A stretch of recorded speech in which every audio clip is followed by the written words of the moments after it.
So hello guys, welcome back to the new video of Tech Yoker. In this video, I will guide you with how you can make VLC the default media player on Windows 11. So first of all, open the Chrome browser on your PC. Now here search for VLC. Click on the first link. Now from here click on download VLC. And now the VLC media player is downloaded. Run the setup to install it. In the USC prompt click on yes. Press enter. Press enter again.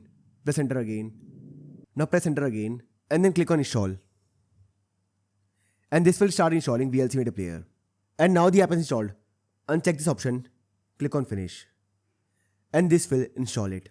Now to set it as default player, press Windows plus I key. Now here on the left pane click on apps. Now here click on default apps. Now this will open default apps list. Here click on search apps. Now here search for VLC. Click on it. Now you will see all the files for which you can set VLC as default. Now here click on the first one. Select VLC media player. Now click on set default. Now in a similar way, do this for all the files on this list. This is a very big list, but you will have to do it for all the files to set VLC as default media player. So this way I can set VLC as default media player on Windows 11. So I hope you find this video useful. And if you do, then don't forget to like this video and subscribe our channel.